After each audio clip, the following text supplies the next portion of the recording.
कहते हैं खुद से यदि सपने पूरे ना हों तो उन सपनों को अपने बच्चों की आंखों में डाल देने चाहिए। जी हाँ, हम बात कर रहे हैं सारण लोकसभा क्षेत्र की। लालू यादव लगातार वहां से प्रयासरत हैं 2009 के बाद कि वो या फिर उनके परिवार के लोग उस सीट को जीत पाएं, लेकिन ये संभव नहीं हो पाया है। तो उन्होंने बड़ा दांव लगाया है अपनी छोटी बेटी रोहिणी आचार्य पर। पूरा दम लगा चुके हैं, चुनाव में लगातार कैंप कर रहे हैं। तो वहीं दूसरी तरफ 5वीं बार लोकसभा जीतने के लिए राजीव प्रताप रूडी ने नॉमिनेशन कर दिया है। हम पहले अपने मेहमान का परिचय करा दें। हमारे साथ सुमित शशांक हैं, बीजेपी के प्रवक्ता हैं। हमारे साथ प्रमोद सिन्हा हैं, आरजेडी के प्रवक्ता हैं। और हमारे साथ वरिष्ठ पत्रकार सुनील पांडे हैं। हम सीधे सुनील पांडे के पास चलेंगे। और सर, ये जो सारण का दंगल है, लालू यादव के लिए भी अपना घर है। राजीव प्रताप रूडी लगातार ये कहते हैं कि वो तो यहीं से सांसद रहे हैं और रहना भी उनका वहीं होता है। तो इसको किस रूप में लिया जाए, क्योंकि लालू प्रसाद यादव ने अपना दमखम लगा दिया है रोहिणी आचार्य पर। देखिए, छपरा या सारण, अब सारण लोकसभा क्षेत्र जिसका नाम हो गया है 2008 के बाद, लालू की जो पहचान है वो सारण से ही है। आपको ये जानकारी साझा करना चाहिए कि जब आप राजनीतिक शुरुआत किया था लालू ने 28 वर्ष की उम्र में, 1977 में पहली बार वो लोकसभा छपरा ने ही उनको भेजा था। ये बड़ी जीत, 4.25 लाख वोटों से वो वहाँ से विजयी हुए थे। दूसरी तरफ आप राजीव प्रताप रूडी की बात कर रहे हैं तो वहीं के वो रहने वाले हैं, अमनौर के रहने वाले हैं। तो लालू कहते हैं कि मेरा राजनीतिक जन्मभूमि यदि सारण है, छपरा है, तो रूडी कह रहे हैं कि मैं तो यहाँ का हूँ ही। और इन दोनों की लड़ाई अब राजनीतिक तो है ही, पारिवारिक विरासत को लेकर अब ये वहाँ तक आ गई है। आपने बहुत अच्छा कहा, 2009 से हार हो रही है। लालू प्रत्यक्ष या अप्रत्यक्ष रूप से सारण से चुनाव लड़ रहे हैं और इस बार तो सीधे प्रत्यक्ष तौर पर अपनी बेटी को मैदान में उतारा है। लड़ाई दिलचस्प है, इसमें दो राय नहीं है। जातीय समीकरण की बात करें या प्रभाव की बात करें, लालू को तो प्रभाव है ही, इसको आप इनकार नहीं कर सकते हैं। और लालू इस बार जेल से बाहर हैं, वो बिहार की राजनीति या देश की राजनीति को एक ढंग से प्रभावित कर रहे हैं। अभी सबसे बेहतर पोजीशन में आरजेडी यदि है पिछले 10 वर्षों में तो पहली बार है, क्योंकि लालू खुद इसको मॉनिटर कर रहे हैं। अब रही बात इस चुनाव को कहाँ किसका पलड़ा भारी है, तो पूरे बिहार में कांटे का संघर्ष है, सारण उससे अलहदा नहीं है। लेकिन सारण में ये कहा जा रहा है कि कुछ ज़्यादा ही संघर्ष है, राजीव प्रताप रूडी कंफर्टेबल नहीं है। नहीं, ये कंफर्टेबल ये हमारे आपके बीच की बात हो सकती है, लेकिन आप तो पूरा बिहार दौरा कर रहे हैं, सबसे बातें हो रही हैं। आप ये पाएंगे जातीय समीकरण की बात यदि आप सारण की बात कर रहे हैं तो बेशक उनके पक्ष में पलड़ा भारी है, लालू जी के या उनकी बेटी के पक्ष में। लेकिन याद रखिए 20% वहाँ बनियों का वोट है, वैश्य वोट। निर्णायक वही वोट होता है, क्योंकि सब मोटा मोटी कटे हुए डिसाइडिंग वोट है। और ये ऐसा वर्ग है जो सुसुप्त रहता है, आप इसके नब्ज को नहीं पकड़ सकते। शोर नहीं करता है, लेकिन वोट करेगा। और वोट करेगा, ये तय करेगा कि सारण का अगला बादशाह कौन होगा। बिल्कुल। हम सुमित शशांक से बात कर लेते हैं। आप ये बताइए, राजीव प्रताप रूडी कंफर्टेबल हैं? निश्चित रूप से। और राजीव प्रताप रूडी जी के कंफर्टेबल होने के पीछे मैं कहानी आपको बताना चाहूँगा कि आज देश में 10 वर्षों से भारतीय जनता पार्टी का सेवा काल चल रहा है।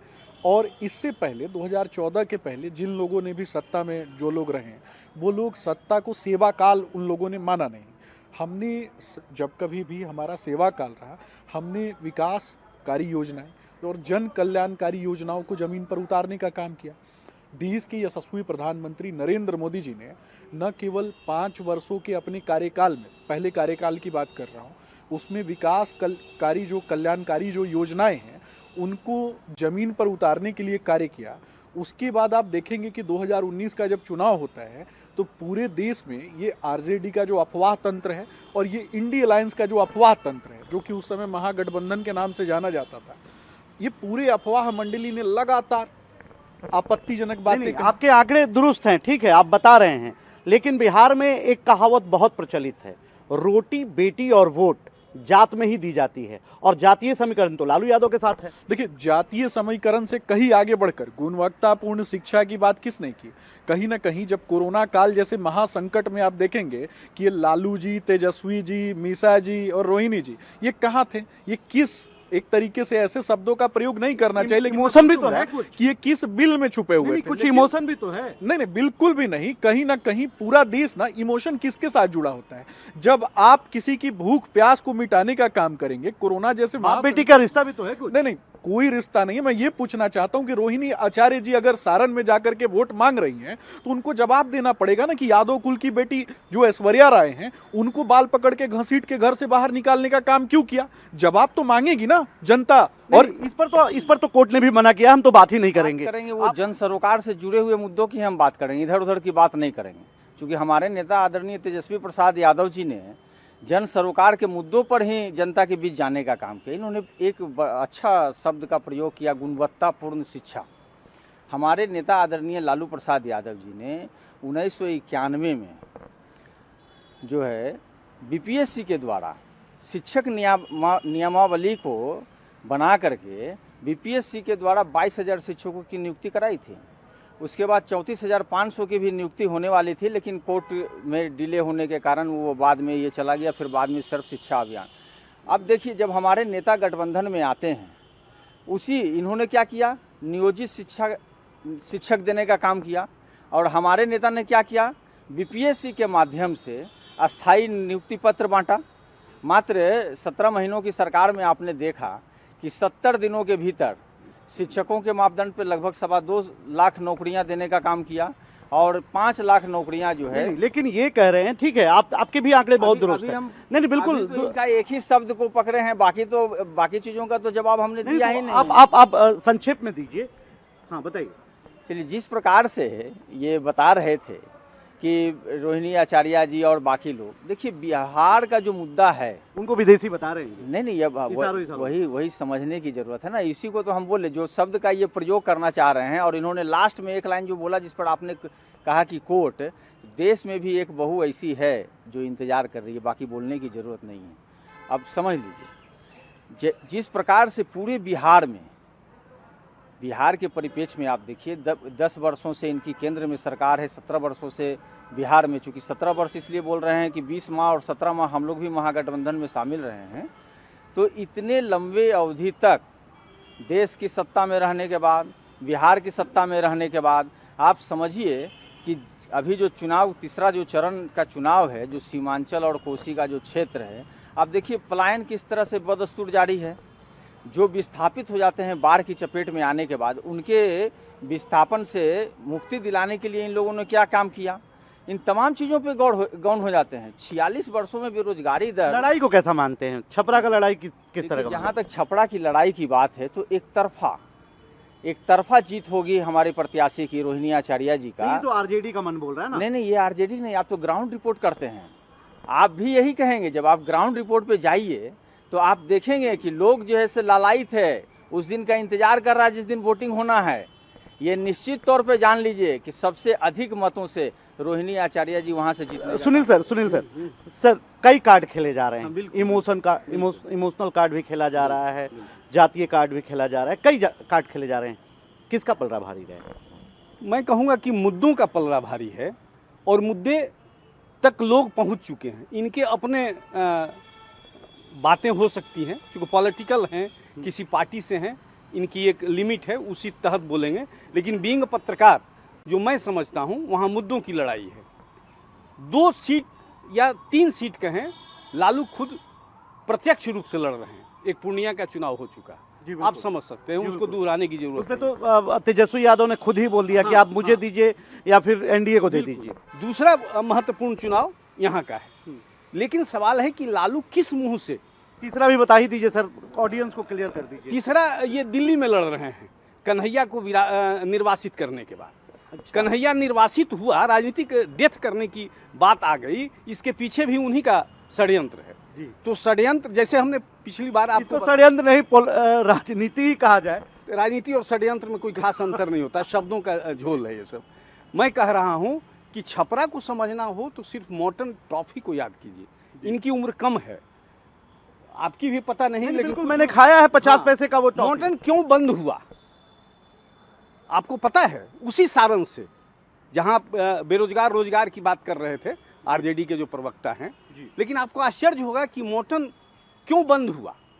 सबसे सुगंधित, सबसे मिठास बचपन में हर लोगों ने खाया है, वो बंद हो गया। क्यों बंद हुआ? इसके तह पे आप जाएंगे तो यहाँ सुरेंद्र किशोर बड़े वरिष्ठ पत्रकार हैं, उनका एक आलेख आया था। जी जी। उन्होंने लिखा उसमें कि किस तरह से वहाँ रोजगार पनपा था पूरे इलाके में, लेकिन वो बंद हुआ। वो दौर किसी और का नहीं था, माननीय लालू जी का ही था। जी। तो बेरोजगार और रोजगार कैसे हुआ ये स्पष्ट है। दूसरी बात कि लालू जी के बरक्स जो अब खड़े हैं रूड़ी जी का आप 2 साल पहले का इतिहास देखेंगे तो इनका भी बड़ा संदिग्ध रहा है। बीजेपी अभी खुल के नहीं बोल रही है, लेकिन इनका टिकट पर भी संकट था, क्योंकि याद होगा पूरे बिहार इन्होंने इनका दौरा हुआ था। एक खास जातीय समीकरण के तहत अपने आप को स्थापित कर रहे थे। जी बिल्कुल। क्योंकि आपको याद होगा पहली बीच में तो चर्चा ये भी थी कि वो दूसरी पार्टी से चुनाव लड़ने की तैयारी कर रहे हैं। तो दोनों तरफ लेप लगा हुआ है जी। अब इस लेप से बाहर कौन बढ़ता है, सामने आता है, ये देखने वाली बात होगी। और ये बेरोजगारी और बहू का मतलब यहाँ कुछ है नहीं। यहाँ की जनता समझदार है, मैं बार बार कह रहा हूँ जी। और ये कम वोटिंग या ज़्यादा वोटिंग, इससे कोई अंतर नहीं पड़ने वाला है। जिसको वोट जहाँ देना है वो देगा, और निर्णय एकदम कांटों का है। कौन किसके तरफ है ये कहना बड़ा मुश्किल है। देखिए, आपको एक दुरुस्त कर दें अपने आंकड़ों से कि लालू यादव को भी छपरा ने पहली बार जब सांसद बनाया था तो वो काफ़ी कम उम्र के थे और 28 साल के थे। सुनील सर ने इसे दुरुस्त कर दिया। और 25 साल की उम्र में रूडी को भी छपरा ने ही विधायक बनाया था। देखिए सुमित जी, सर ने तो कई खुलासे कर दिए। क्या ऐसा था कि राजीव प्रताप रूडी जी के ऊपर ये तलवार थी कि उनका टिकट भी कट सकता है? देखिए, राजीव प्रताप रूडी जी भारतीय जनता पार्टी के सम्मानित नेता हैं और वो राष्ट्रीय प्रवक्ता भी हैं। तो इस प्रकार की जो बातें हैं ये कहीं ना कहीं कुछ लोग जो अपने मन से तो बोल ही सकते हैं, लेकिन इसमें जो दबी हुई जो बातें हैं और जिस प्रकार से ये लोग बोल रहे हैं ये एक तरीके से अफवाह है। लेकिन इससे आगे बढ़ के मूलभूत मुद्दों की बात मैं करता हूँ। लेकिन ये भी तो सच है ना शशांक जी कि जिस तरह से राजीव प्रताप रूडी डायनेमिक नेता हुआ करते थे, उन्हें केंद्र में मंत्री बनाया गया था, अचानक सब कुछ छीन लिया जाता है। देखिए, राजीव प्रताप रूडी जी आज भी डायनेमिक नेता हैं और सारण की जनता के लिए परफेक्ट उम्मीदवार हैं। कहीं ना कहीं जो मूलभूत मुद्दे जिन पर मोदी जी ने कार्य किया, चाहे वो 34 करोड़ लोगों को डीबीटी के माध्यम से उनके खातों में पैसे देने की बात हो, चाहे 34 करोड़ लोगों को आयुष्मान भारत योजना के तहत जोड़ करके उनके परिवार के लोगों का इलाज कराने की बात हो, जब मुद्दों की बात होती है ना और उन मुद्दों को कहीं ना कहीं जमीनी स्तर पे इम्प्लीमेंटेशन की बात होती है, तो एक शिक्षित व्यक्ति की आवश्यकता होती है। और वो शिक्षित व्यक्ति कहीं ना कहीं रूडी जी ने उन सभी कुछ ज्यादा ही शिक्षित हैं, प्रोफेसर भी हैं, उन पायलट भी सभी- हैं और अभी तो सांसद भी हैं। अगर आप तुलनात्मक अध्ययन करें तो मैं सिर्फ इतना पूछूंगा कि लालू जी स्वयं मुख्यमंत्री थे, लालू जी की पत्नी भी मुख्यमंत्री थी, लेकिन आखिर वो कौन सी परिस्थितियां डेवलप हुई कि उन्होंने अपने ही पुत्र को नहीं पढ़ाया? तो इनके लिए सिर्फ एक ही कहावत लागू होती है कि अंधों में काना राजा।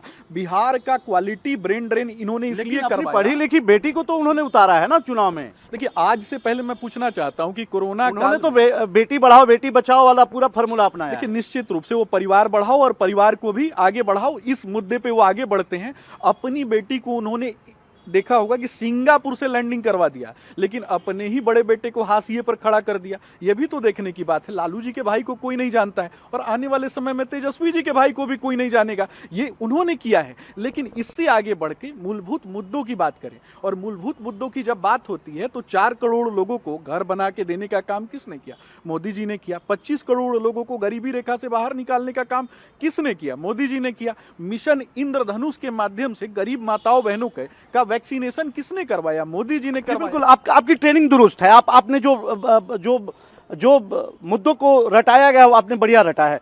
लेकिन सबसे बड़ा सवाल ये है कि आखिर दूसरा कोई कैंडिडेट नहीं मिला कि अचानक सिंगापुर से रोहिणी आचार्य को उतारना पड़ा। लालू जी ने छपरा सीट से राबड़ी देवी को भी उतार दिया, यहाँ तक कि अपने समधी को भी उतारा, लेकिन जीत हासिल नहीं कर पाए। क्या वजह है? देखिए, आप जिस प्रकार बोल रहे हैं कि रोहिणी आचार्य जी को वहाँ से ला करके उतारा गया, तो हमारे जितने भी प्रत्याशी हैं, आप उन तमाम प्रत्याशियों को देख लीजिए। हमारे नेता आदरणीय तेजस्वी प्रसाद यादव जी ने क्या कहा है कि हम A to Z की बात करते हैं, हमारी पार्टी A to Z को अपना समर्थन देती है। और आप देखिए कि अभी भाजपा के प्रवक्ता यहाँ पर हैं, इन्होंने 17 प्रत्याशी देने का काम किया बिहार में, लेकिन एक भी महिला प्रत्याशी देने का काम नहीं किया। हमारे नेता ने 6 प्रत्याशी देने का काम किया, उसी में एक रोहिणी आचार्य जी भी हैं। और जिस प्रकार से परिवार की बात ये कर रहे हैं बार बार, आचार्य जी को तो ये लोग कहते हैं कि वो तो लालू यादव की बेटी हैं, तो यही कोई आरक्षण नहीं आता अब तो है, ना महिला आरक्षण आता है, ना जाति आरक्षण आता है। अब तो इन लोग का डिफिनेशन भी चेंज हो गया। पहले परिवारवाद पर बोलते थे कि राजनीतिक परिवार से जुड़ा हुआ व्यक्ति परिवारवाद की उपज है, लेकिन अब ये लोग क्या कहते हैं कि जिनके पिता राष्ट्रीय अध्यक्ष हुआ करते थे, अब वो राष्ट्रीय अध्यक्ष लगातार बने हुए हैं, तो इनके सहयोगी लोग जो हैं, पहले श्रद्धेय रामविलास पासवान जी राष्ट्रीय अध्यक्ष जी थे, अब चिराग पासवान जी है, उन पर भी ये लोग नहीं कुछ बोलते हैं। आप देखिए 14 से अधिक लोगों को इन्होंने प्रत्याशी बनाया जो परिवारवाद की उपज हैं। और अब देखिए अभी डिप्टी CM बनाए हुए हैं सम्राट चौधरी जी को, तो शकुनी चौधरी जी के बेटे हैं। आप किनका बात करिएगा? नवादा में जो प्रत्याशी विवेक ठाकुर जी रहे, जीतन राम मांझी जी, देखिए उनके बेटे राष्ट्रीय अध्यक्ष हैं, बिहार सरकार में मंत्री हैं। तो ये जो बात बोल रहे हैं, और सबसे बड़ी बात है कि जो भी पार्टी है, हमारी पार्टी है, किसी को भी अगर प्रत्याशी बनाने का काम करती है, वो जनता के बीच में जाते हैं और जनता उनको चुन करके भेजती है। 2015 के चुनाव में आप संघर्ष तो लालू जी कर रहे हैं ना, सपने तो अपना सपना जो है अपनी बेटी की आंखों में डाल दिया है उन्होंने। देखिए, सबसे बड़ी बात है, आप इसको समझने की ज़रूरत है कि वहाँ की जनता, छपरा की जनता निर्णय लेगी ना, और छपरा की जनता ने निर्णय ऑलरेडी ले चुका है। छपरा की जनता ने निर्णय ले चुके हैं। और अभी जिस प्रकार से बातें हो रही थी, मॉडर्न की बात हमारे वरिष्ठ, नहीं, मॉडर्न टॉफी की बात कर रहे हैं, जी। वो रोजगार पे बात कर रहे हैं। हाँ, रोजगार पर ही एक उदाहरण दे दे। हमारे नेता आदरणीय लालू प्रसाद यादव जी जब रेल मंत्री बने, तो उन्होंने बिहार में कितनी फैक्ट्रियां देने का काम किया, और मरहौरा उसका उदाहरण है। तो ऐसा नहीं है हमारे, लेकिन सर मैंने मधेपुरा का वो रैक फैक्ट्री भी देखा है सर, जिसमें वो सिर्फ उद्घाटन का बाट जो होता रह गया, उसका उद्घाटन नहीं हुआ। आज तक वो खड़ा है और खंडहर हो चुका है। तो ये भी तो लालू यादव का ही देन है। तो लालू यादव जी ने 2004 से 2009 ही तक रेल मंत्री थे ना, 2004 से 2009 तक रेल मंत्री थे। और आप देखिए उनका उपलब्धि देखिए, उस रेल मंत्रित्व काल में प्रत्येक वर्ष उन्होंने किराया घटाने का काम किया है। उसके अलावा देखिए कि कितनी रेलगाड़ियां उन्होंने देने का काम किया। आप तो ये कह रहे हैं कि जादू की छड़ी नहीं थी उनके पास, लेकिन आपको याद है कि इस देश के करोड़ का मुनाफा पहले, देखिए मैं बिहार की बात करता हूँ। 5 साल के लिए शेरशाह सूरी बने थे, यहाँ राजा बने थे पूरे देश के, और उन्हें 5 साल में पूरे देश को एक साथ जोड़ दिया था। अब लोग कहता है कि जादू की छड़ी नहीं है। अब तो टेक्नोलॉजी आ गई सर, ग्रैंड टैंक जैसा रोड शेरशाह सूरी ने दे दिया।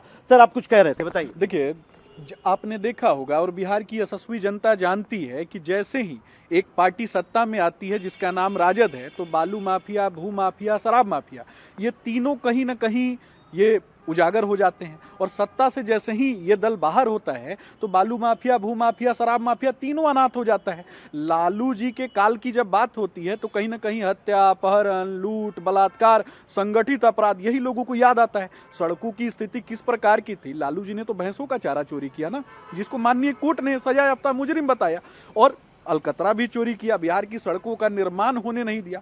लालटेन के किरोसिन से इन लोगों ने गरीबों का घर जलाने। छपरा कैसे जीतेंगे? छपरा हमने काम किया है, हमने छपरा की यशस्वी जनता के लिए काम किया है। और निश्चित रूप से छपरा और सारण जो है, वो निश्चित रूप से देश की यशस्वी जनता, देश के समाज के अंतिम पायदान पे बैठा हुआ व्यक्ति, उसके सपनों को जीवंत रखने की लड़ाई हम लड़ रहे हैं। और निश्चित रूप से गरीब का बेटा, गरीब की बेटी हमारे साथ। देखिए, जिस प्रकार से अभी ये भू माफिया, शराब माफिया और इन तमाम माफियाओं की बात कर रहे थे, तो राम सूरत राय जी पर तो ये कुछ बोलेंगे नहीं, राधाचरण सेठ जी पर तो ये लोग कुछ बोलेंगे नहीं। और आप देखिए कि 2014 से 2024 के बीच में 90% जो केस CBI, ED, IT इन सबों का होता है वो विपक्ष के ही नेताओं पर होता है, जिन पर ये आरोप लगाते हैं। प्रधानमंत्री नरेंद्र मोदी जी आरोप लगाते हैं कि 70,000 करोड़ का वो घोटालेबाज है। कुछ दिनों के अंतराल पर वो उनके पाले में चले जाते हैं, उनको डिप्टी CM बनाया जाता है। अभी 2-3 दिन पहले रिपोर्ट आया कि उनको जैसे क्लीन चिट भी दे दिया गया 25,000 करोड़ के बैंक घोटाले में।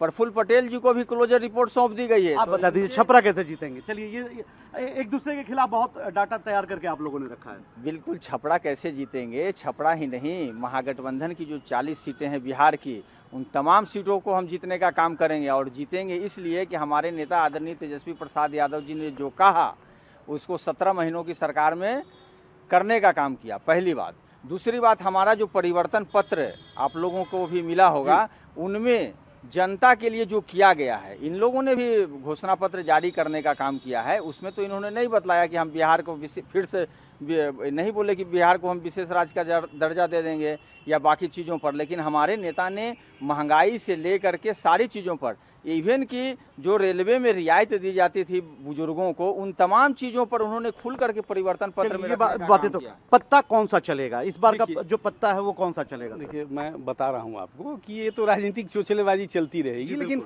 तथ्यों से अवगत कराना हमारा आपका लक्ष्य है। ये सीधे सीधे लड़ाई लालू बनाम रूढ़ी है। रूढ़ी बड़ा इंटेलिजेंटली इसको लालू के बरक्स खड़ा कर रहे हैं। आपको ये बार बार वो कह रहे हैं कि बेटी तो मेरी भी है, ये बेटी के अगेंस्ट में एक शब्द वो नहीं बोल रहे हैं। वो कह रहे हैं मैं लालू के खिलाफ लड़ रहा हूँ। वो उस इमोशन को आगे बढ़ने नहीं देना चाहते जो इमोशन है। हाँ, और चूंकि वो महिलाओं का एक बड़ा वर्ग उनके प्रति, लड़की बेटी के प्रति समर्पित है, समर्थक हो सकती है, इस संभावना को काटने के लिए इस लड़ाई को लालू के बरक्स खड़ा कर रहे हैं। लेकिन इनको भी ये जवाब देना पड़ेगा कि आपने ये लगातार इतने दिनों तक संसदीय जीवन वहाँ जिया, छपरा के लोगों ने आपको वहाँ तक पहुँचाया, क्या खास किया है?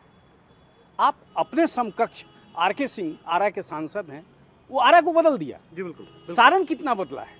लालू तो रेल फैक्ट्री वहाँ लगाए, मोटन बंद हो गया, रेल फैक्ट्री लगाया, यहाँ तक तो ठीक है। रूढ़ी से पूछा जाएगा ना कि आपने क्या किया। सबसे यंगेस्ट, सबसे डायनामिक, सबसे intelligent, one of the great minister of Modi ji, first call की मैं बात कर रहा हूँ। और उनका जो विजन था, जो नए वर्ग कैसे एक्सपर्ट होंगे, उसके मंत्री थे। इनको तो जवाब देना पड़ेगा ना कि आप उस मंत्रित्व काल में क्या किया और क्यों आपको पद से हटना पड़ा। आप सारण को क्या दिए, ये बताना होगा। चोचलेबाजी से बचिए, बिल्कुल, और तथ्यों पे बात कीजिए। इस खास कार्यक्रम में आज बस इतना ही। देखिए, सुनील सर ने बहुत बढ़िया इसका क्लोजिंग किया कि जवाब दोनों को देना होगा। जवाब लालू यादव को भी देना होगा, जवाब राजू प्रताप रूडी को भी देना होगा, क्योंकि छपरा की जनता ने दोनों को 4-4 बार सांसद बनाया है।